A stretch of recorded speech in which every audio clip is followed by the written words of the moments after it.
I'm very excited about it and very honored to actually be the next officer in charge here in Red Deer. When I came here, it was something I hoped I'd have an opportunity for. We've certainly made Red Deer our home for our family. I like working here. The police work that can be done here is exceptional.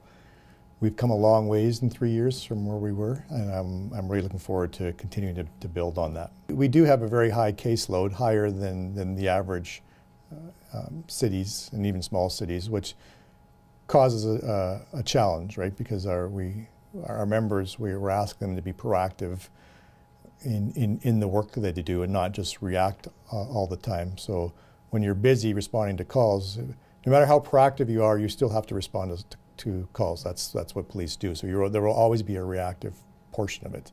So that's certainly a challenge. We have a high, as you've probably seen, the highest opioid death rate here in Alberta is in Red Deer and in the area. So that's obviously a significant challenge, and to come to grasp with the opioid crisis, which is going on everywhere, it just seems to be a little bit more impactful here in Red Deer. But those are all things that are, even with crime and calls of service, it's not simply just a policing matter. The opioid crisis has so much more than the aspect of policing. We'll do our job with the dealers, but the people that are addicted, they need help, and that's beyond what a policing model can help them. We're a part of that solution, but we can only be a part of it. We can't be the solution. You know, an overdose prevention site is important. You know, the numbers we have for deaths related to opioids is they don't lie, right? They're number one in the province. So there's a problem. We need to help these people, which is has to be one portion of it. That can't be the solution just to keep people alive, although extremely important. There has to be more, right? And right now, the overdose prevention site is simply that. It's just there to make sure people don't overdose. With the supervised consumption site, I know the goal is to provide that wraparound service for them so that eventually, you know, we're looking at harm reduction and we can hopefully help these people move on from their addictions. And that's something that we are certainly supportive of. We want these people to get better and not just have a safe place to shoot up. And that's something we're supportive of that eventuality when we have a safe consumption site with the wraparound services that these people can receive when they come to take their drugs. Because at the end of the day, again, it's far more than a policing matter. We have to, as a society, we have to come together and find solutions. And simply arresting these people is not the solution. We'll arrest them when it's necessary, but arresting somebody 27 times in a month doesn't help. We're still highly focused on property crime, break-in enters, and theft of motor vehicles. So the crime severity index that we've seen in the past few years has been driven in large part by our property crime, not so much our persons crimes. Our persons crimes is actually pretty good for this size of city. It's been driven by specifically break-in enters and theft of motor vehicles. That's why we brought into play Pinpoint back in 2016, which was at that time our crime reduction strategy. Now Pinpoint is one portion of our crime reduction strategy. So it's really evolved over the years. And in 2018, we saw significant reductions in almost all crimes across the board. So our crime rate went down by 23%. For the city, 28% for property crimes.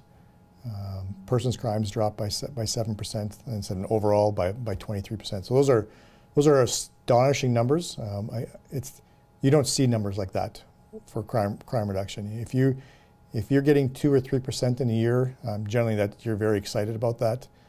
To get the reduction that we've seen is, I would venture to say, unheard of. So we were very proud of that. But we're not there yet. Downtown is still a concern. We did see a 13% reduction in criminal code cases for the downtown, which is also excellent. But it's still a concern. And you know, we did respond to that with the aid of Mayor and Council by creating the downtown beat patrol, so that 4-person unit that's dedicated for the downtown. and they've had a significant impact. One of the areas that we actually saw a spike was in sexual assaults. And I think there's probably a couple of reasons for that. The Me Too movement was certainly very pronounced in 2018, and also with the opening of the Child Advocacy Center.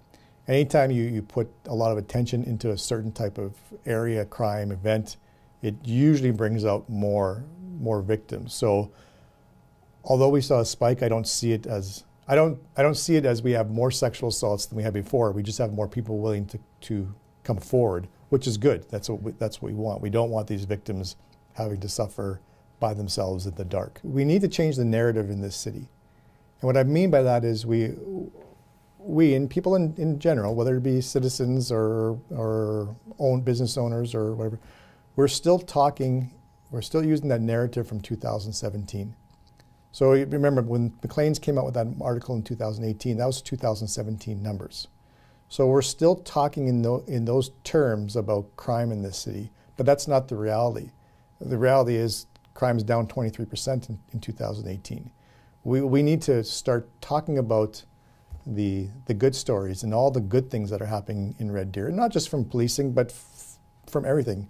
We had the Canada Winter Games, we've had the Ivan Hlinka tournament. We can probably go on from 2018. We don't talk about those things enough. We focus on the negative, and we're still using the narrative from 2017, which isn't helping our city, and it's not helping us sell our city. And we keep talking about the city being unsafe. Well, in reality is you can walk on pretty much any street in this city at any time during the day and night, and you will not be assaulted, and you will not be robbed.